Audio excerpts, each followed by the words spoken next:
is work and energy. Okay, so we have here the definition of energy as well as the different forms of energy. So we have defined energy as the capacity of a physical system to do work. Okay, so energy is a scalar quantity. It has various forms. We have potential, kinetic, pwede heat, solar, sound, chemical, electrical, nuclear, and geothermal. And then we have this existing law of conservation of energy. So it says that energy cannot be created nor destroyed. It can only be converted from one form to another. Okay, so this means this has a very um intensive nga meaning class, and then later on we will solve problems using this concept of the law of conservation of energy. Again, energy cannot be created nor destroyed. It can only be converted from one form to another. Okay, so for example, according to some scientists, it is existing several billion years ago. The energy at that point as now. Okay, so several years apart, billion years apart, but the total energy of the universe remains constant. Okay, so that is the meaning of the law of conservation of energy.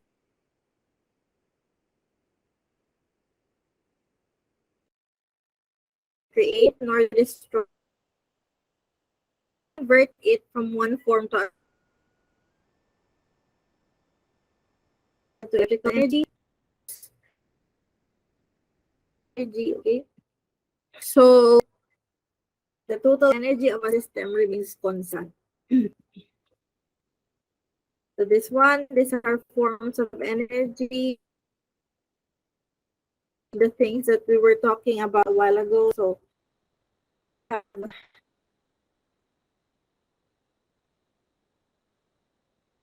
the energy from the sun, which is the reason why kuan siya no kanang nailiving things. Okay, so there has to be a displacement in order for us to say that that particular force causes work. Okay, so kung wala displacement, if the displacement is equal to 0, then that means work is equal to 0 no matter how large the force you have applied on that particular object. Okay, so bisag nagkagidlay na kag tinuklod aning cart diri kung wala siya na displace or walay motion, so the work done by that particular force is equal to 0. Okay, and then I would just like to emphasize here that theta is the angle between F and D. Okay, so it is the angle between the force vector and the displacement vector. It is not the angle measured from the positive x-axis. All right, so work has no direction because it is a scalar quantity and it has as a unit of joules, which is equal to 1 Newton meter. So 1 joule is equal to 1 Newton meter. Okay, so work is positive if the angle between the force vector and the displacement vector is between 0 to 90 degrees. Okay, so diba na kay, for example, one example is F times D cosine 0. So work is equal to F times D cosine 0. So this will produce a positive work, which is just equal to F times D because cosine 0 is equal to 1. Okay, so this is where the maximum work is. Okay, so if you apply a force that is parallel to the direction of the displacement, so say for example, kini siya no, box, imo siyang gituklod padulong sa right, So it has been displaced also towards the right. So parehang direction ang force vector o ang displacement vector. Or parallel ang direction ni F o ni D, or the angle between them is 0, so you will get the maximum work. Okay? So kana siyang force will produce maximum nga displacement pod. Okay. So kini lang ato timan ano, positive ang work basta ang angle is from 0 to 90 degrees.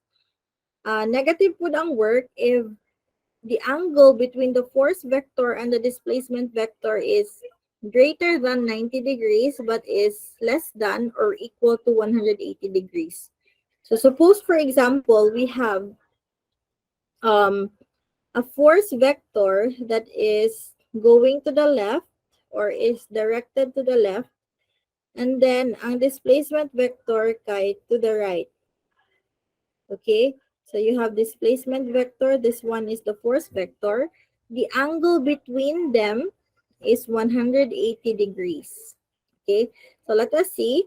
We have work is equal to FD cosine 180 degrees. Now, from if you check on your calculator, cosine 180 degrees is equal to -1. So we have work is equal to negative F times D. Okay, so we have obtained, or since the angle between the force vector and the displacement vector is greater than 90 degrees, then we have this one, a negative work. Okay, so although work is a scalar quantity, it also has a negative value. And that can be attained when the force is 90 degrees to 180 degrees, greater than 90 degrees, less than and equal to 180 degrees with respect to the displacement vector.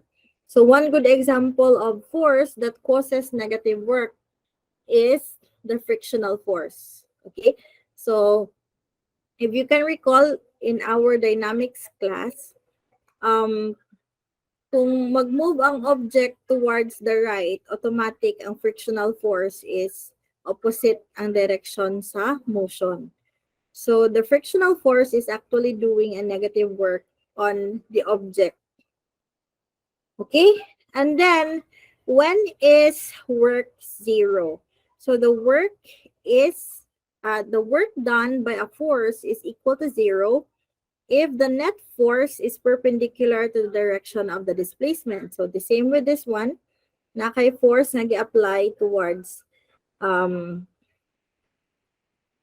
north, and then ang object kay nag-move towards the left. So they are 90 degrees with respect to each other, or they are perpendicular with each other. So the work done by this force is equal to 0. Okay? So in that case, theta equals 90 degrees. So if theta equals 90 degrees, then automatic that the work done by that particular force is equal to 0. So here are some common examples of positive work. So if you try to lift, say pa, any class? Okay, so if you try to lift this, so you apply a force that is going northward. Special as you deserve the very best.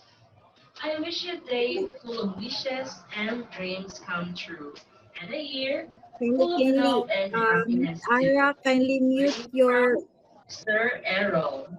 microphone, please.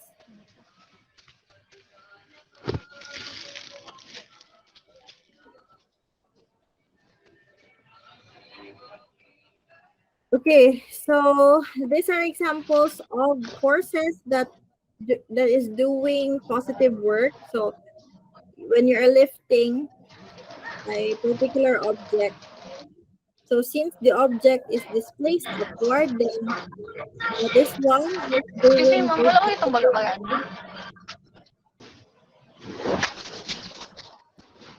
Okay, and then this one is an example of uh, negative work.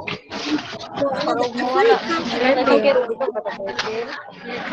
aside from frictional force class, gravitational force, when you lift an object upward, gravitational force is also doing negative work on that particular object because the displacement is going upward, but gravitational force is always southwards.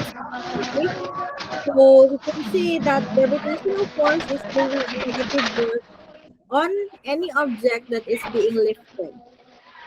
Okay, how about zero work? So here are examples of um, zero work. So from here, you can see a man carrying a package. Okay, so okay na no? Ay, ako na sa'y nag-lag. Gi-press, Yes, ma'am. gi-press na ko ang mute all. Yes, ma'am. Okay na, ma'am. Thank you. Okay, so this one. So here are examples of forces that are not doing any work on an object. So you have this one, a package that is being carried.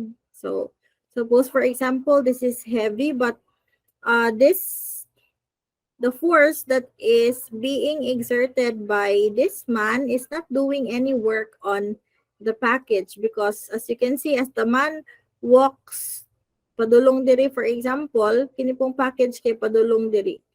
And then ang yung force nag-exert kay pasaka. Okay? So 90 degrees with respect to each other. So ano no? Diri padulong ang displacement sa package, tapos ang force nga yang gi-apply kay pasaka. Applied force. Okay? So zero work done. The same with this. So we have a lady carrying groceries. So kung asa siya padulong, dito pod padulong ang package. So muna ang displacement vector. And then ayan gi-apply nga force is pasaka. So you have a 90-degree angle between the force vector and the displacement vector. Therefore, the work done by this man and by this lady is zero. Okay? All right. So I hope that we are clear, class. So, wala ra mo naglibog nga nung zero iya ang work done bisag nagkagidlay na siya no. Nakatry na tag ingani ka nang magdala tag daghang bitbiton but we are not actually doing work. Yes? Questions? Ma'am, ngano gito na zero to sa ma'am nagkarat-karat man gud ma'am. Okay, so the work done is zero because uh as you lift the package, you are exerting an upward force, padulong diri no pasaka northward nga force, but the displacement of the package is say for example towards the right. So they are perpendicular with each other, and if you have work equals FD cosine 90 degrees, cosine 90 degrees. So this is equal to zero. So cosine 90 degrees is equal to zero. So every time the applied force is perpendicular to the displacement vector, you will have a zero work. Okay? Nasabtan ra?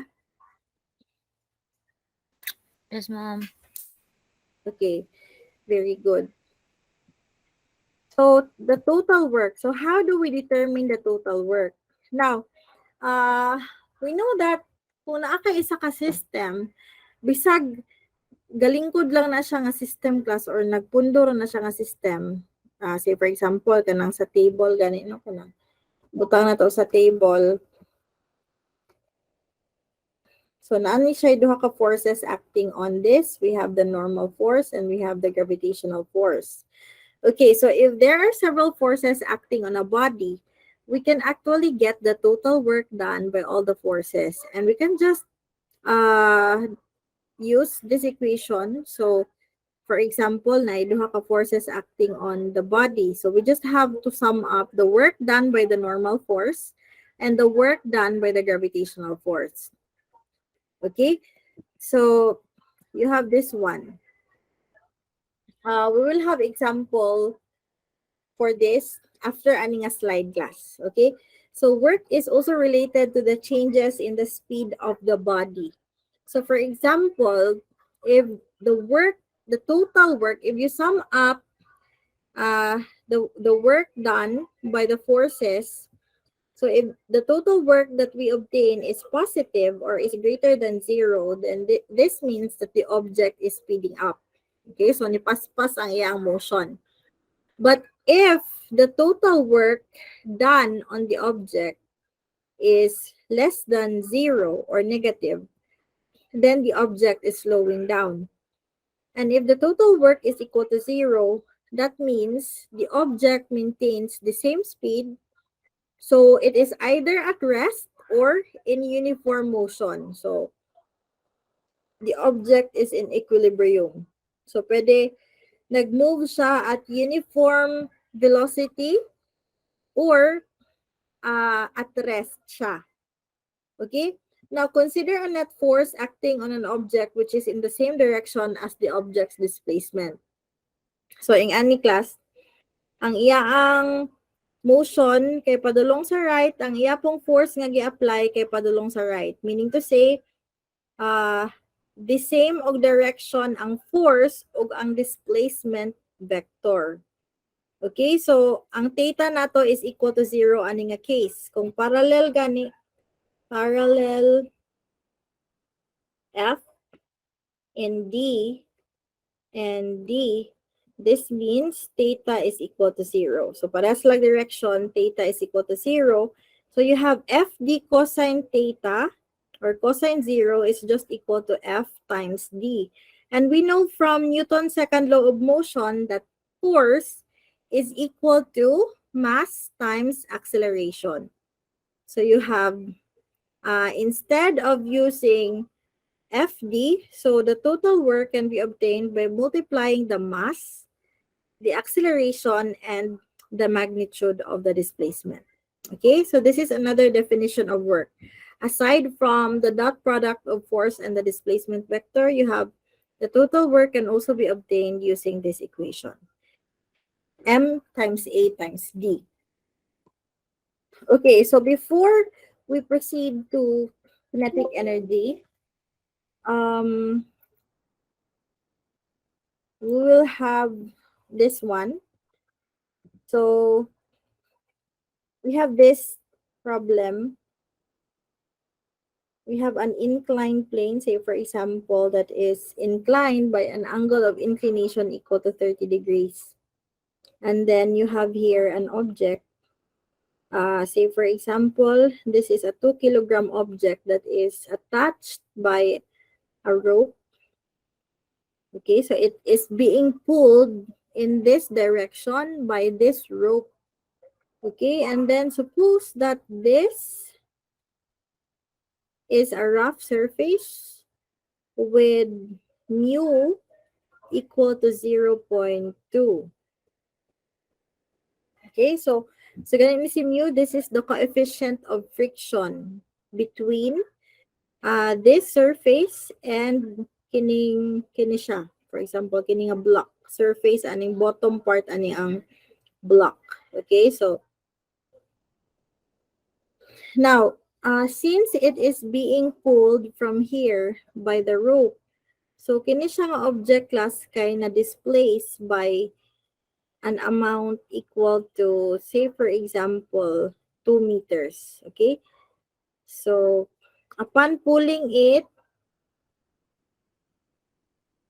na-displaced ni siya by an amount or by a distance equal to 2 meters. Okay, and then we can also give the acceleration. The acceleration is padulong diri, the same direction sa displacement vector, which is also equal to 2 meters per second. Okay, so the question is, what is the total work done on this particular system? Okay, so in order to do this, so atong target or ang ato ang gipangita is the total work. What is the total work? Now, we know that the total work can be obtained by adding all the works. Work 1 plus work 2 plus work 3 dot plus and so on.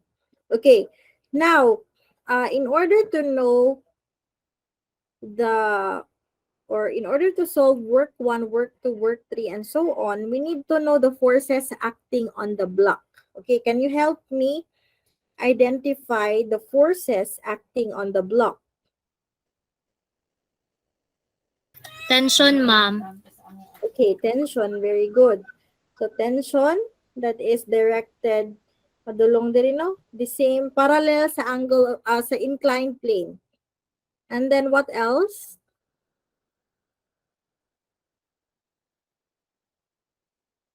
This one. So Normal ganyan pangalan force, ni class. Normal The force, normal force, Normal yes, force. the normal force, and then you gravitational, have the gravitational force. Gravitational force. Gravitational. ma'am.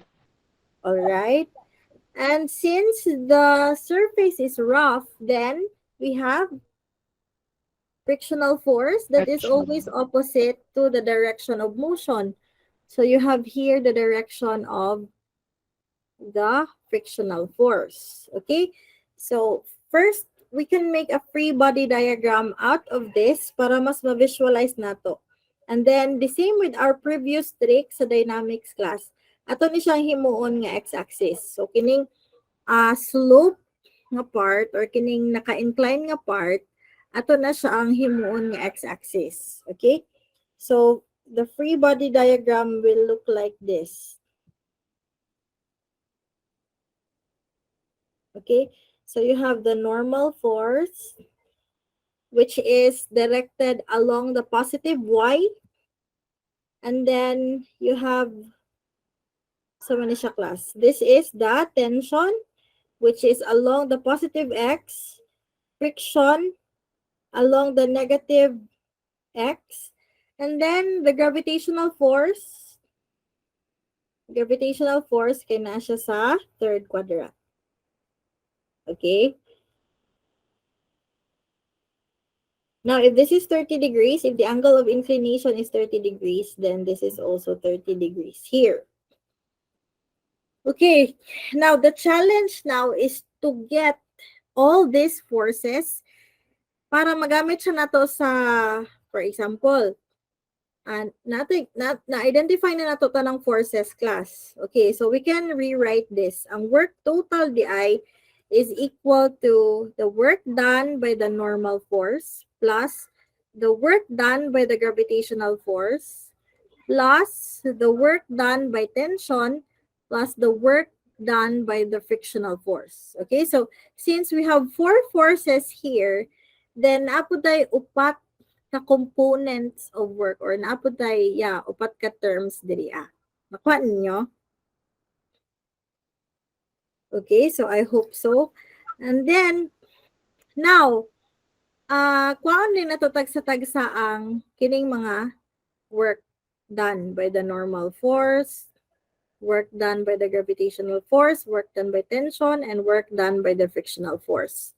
Okay.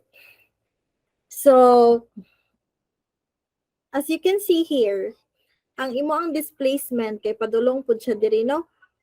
So pareha siya, parallel siya sa direction sa imo ang tension, parallel siya sa direction sa imo ang inclined plane. So imong displacement kay napod siya along the positive x-axis. Okay, so this is important. Dapat kabalo ta kung asa ang direction sa displacement kay para ma-determine nato ang angle. Okay, for example, the work done by the normal force is equal to the normal force times the magnitude of the displacement vector multiplied by cosine. Pila gani ang angle between the normal force and the displacement vector class?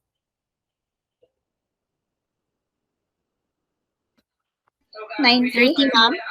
Okay, very good. It's 90 degrees. They are perpendicular with each other. So although wala ta kabalo sa value sa normal force pa, Later, kuha man ni siya noon na to class. But, diri pa lang daan, no? Cosine 90 degrees, no matter what the value of the normal force, the work done by the normal force is equal to 0 because it is perpendicular with respect to the displacement vector. Okay? So that is the work done by the normal force.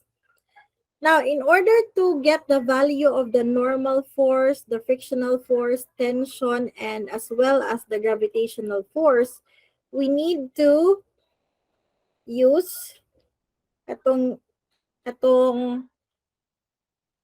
gamit na to ang mga equation sa dynamics. So, let's change this to yellow. Klaro magulo ang yellow sa blue plus, no? Okay. So, let us get the summation of forces along the x. Okay. So, the summation of forces along the x. What are the forces along the x class? We have the tension force, which is positive, minus the frictional force. Negative man siya, so minus. And then, take note that your gravitational force has an x and y component. So, nakay y component sa imo ang gravitational force. You also have an x component of the gravitational force, which is along the negative x-axis. Therefore, nakay minus. Na may klase sunod ani class. Yes, Yeah, ma'am. ma'am. Okay, so you have here minus FGX. So nakay tension positive, negative nga frictional force, tapos negative pod nga FGX. And then, since na motion along the x-axis, so this is equal to, dili siya in equilibrium, no? Kung equilibrium equal to 0, tana, but it is not. It is moving. It is accelerating. So, nakay MA. Equate ni siya na to MA. And then, the second equation is the sum of all the forces along the y. So, nalang tayo duha ka forces along the y. We have the positive normal force minus the gravitational force along the y, or FGY, the y component of the gravitational force. FGY. And this is in equilibrium. So along the y, it is equal to 0. So from here, from equation 2, from equation 2, we can get, kini siya nga equation, no? The normal force is just equal to the y component of the gravitational force. And we know that the gravitational force is equal to mg. And then, since naman siya diri no y component, it is adjacent to angle theta 30 degrees. So, kung adjacent, sa ganito class, cosine 30 degrees. Okay, so we can now get the value of the normal force. So, the mass is given, asya diri, kini, 2 kilograms. 2 kilograms multiplied by the acceleration due to gravity, 9.8 meters per second squared, times cosine 30 degrees. Okay, so what is the value of the normal force? Luckily, I have my calculator here.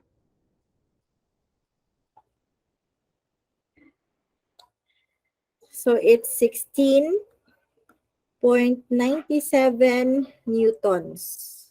Okay?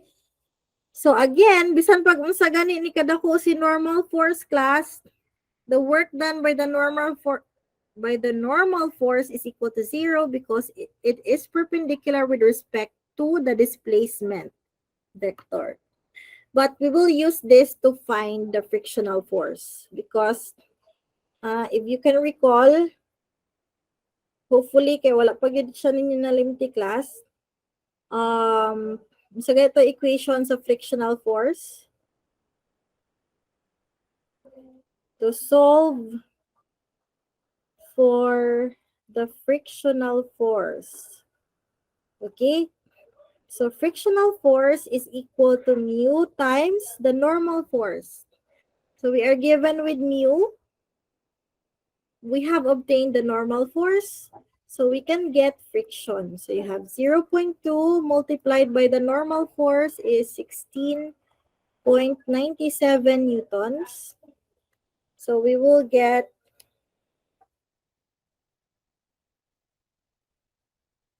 hello class, napa mo? Excuse me, ma'am. Yes, ma'am. Yes, ma'am. Ma'am, pwede Yes? mag-ask? Mm. Kuan, ma'am, bakit si 2 kg, imo pang substitute into grams, ma'am? Or Dili wala na na? siya nato i-substitute to kilogram because kilogram is the standard unit for mass. Okay. Kaya ang result na good sa gi-multiply na ko, ma'am, kajut lang, mama. Dili mo, kanang 19 po ay 1.697 Newton mo. Okay, so you have to check if naka-degrees ba or radians imong calculator. So, when you get cosine Okay, 30 ma'am. degrees, cosine 30 degrees, you should get 0.86 or 0.87. Kung naka-degrees siya. Times Okay, 9.8 ma'am. times 2. Okay, so it should be 16.97. So, i-check lang ang settings sa imong calcu, okay? All right. Okay, ma'am. So we have here the value of the frictional force. Now we can now use this to find the work done. So solve for the work done by the frictional force. So the work done by the frictional force is just equal to friction times d cosine. So as you can see, from the free body diagram, ang imong displacement vector kay to the right, ang frictional force to the left. So it's 180 degrees. Okay? So pilay value gani sa frictional force? It's 3.39 newtons multiplied by 2 meters multiplied by cosine 180 degrees, that is equivalent to negative 1. So we will get 6 point something. 3.39 times 2 equals. 6.76, ma'am. Okay, so it's negative 6.78 joules rather. Okay, so the work done by the frictional force is negative. So it's negative 6.78 joules. So muna siya itong timan ano, kay i-add man ni siya na to later. So this is the work done by the frictional force. And then the next thing that we can get is the work done by the gravitational force. Okay, so let me just add another slide here.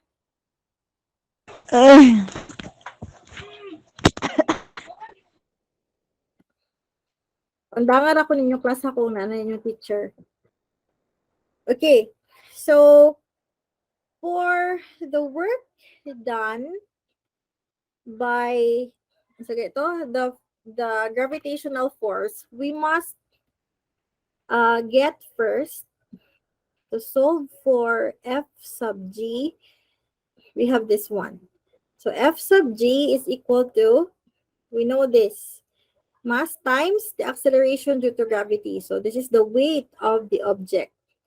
So the mass is 2 kilograms multiplied by the acceleration due to gravity, 9.8 meters per second squared. So you have 19.6 newtons. Okay, so this is the gravitational force. Now that we have the gravitational force, we can then get the work done by the gravitational force. So the work done by the gravitational force equals Fg times D times cosine. So as you can see here, pila ang angle between the displacement vector and the gravitational force. So kini siya class no? 90 plus 30 degrees kini. Mo ni ang displacement vector, mo ni imong f sub g.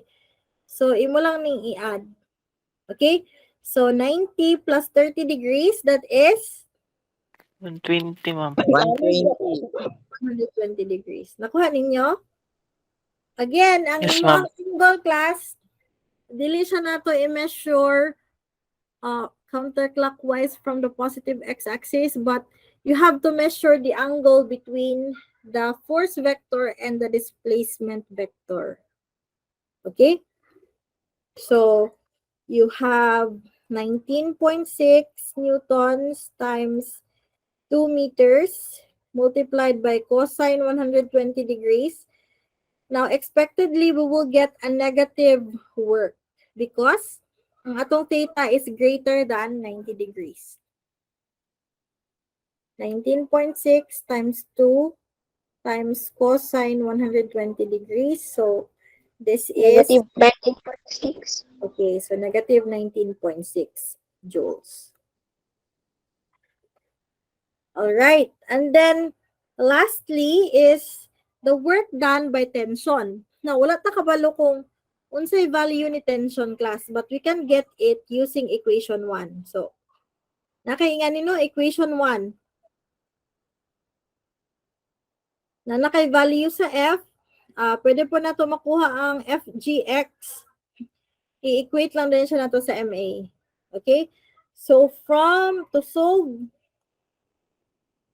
for tension,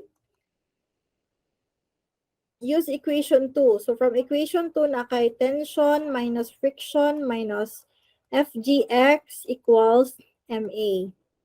Okay, so, isolating this, you have tension is equal to MA plus the frictional force plus FGX.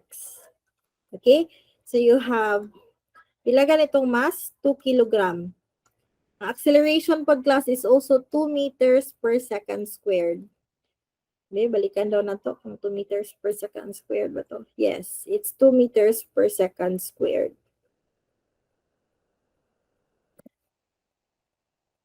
Plus the frictional force, which is 3.39 ba to? Newtons? I think so. Yeah, it's 3.39 newtons. And then, ang FGX, kaya pwede siya na to masolve mg sine 30 degrees. So, ano ganitong sine siya? Kaya naaman siya diri no, side opposite to angle 30 degrees. So, kining FGX diri kay mura siya parehag length ani. Okay? So, it's mg sine 30 degrees. You have 4 newtons plus 3.39 newtons plus pila man ning mg sine 90 degrees. So, 19.6. Ay.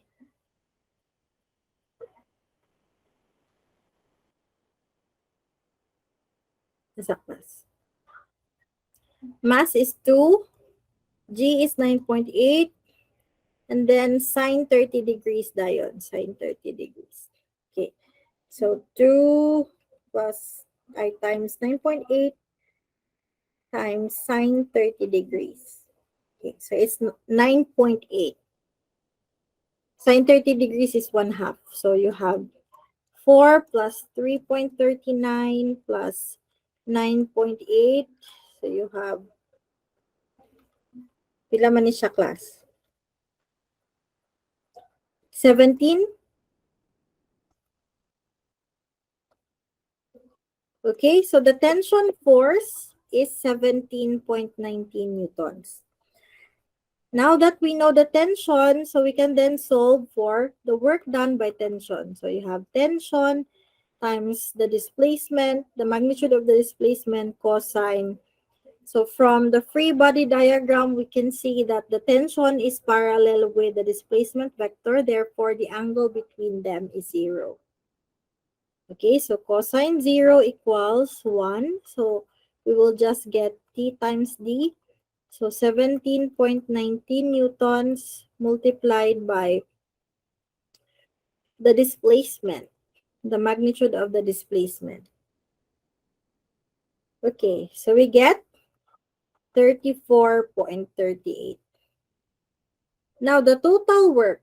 So the total work is just the sum of all the work done by the forces. So again, work total is equal to the work done by the normal force plus the work done by friction plus the work done by the gravitational force plus the work done by tension. So luckily, this is just algebraic addition kay scalar quantity man ato ang work. Okay? So 0 plus the work done by friction is negative, pila to class? Negative, dira, negative 6.78. And then the work done by the gravitational force is negative also, negative 19.6. Okay, so it's negative 6.78 newtons plus the work done by the gravitational force is negative 19.8 ba to? 19.6. Balikan na to. It's 19.6, yes. Joules. Sorry, this is joules. This one is also joules. Plus, the work done by tension is 34.38 joules. Okay? So, ito lang din siyang algebraic addition na ni siya class. Dali na kayo. Minus 19.6 minus 6.78. Is this correct? It's exactly 8 joules. Yes, ma'am. Okay. So this is how we get the total work. So if there are several forces acting on the body, you just have to get all the work done by those forces and then i-add lang siya na to. So the work done is positive.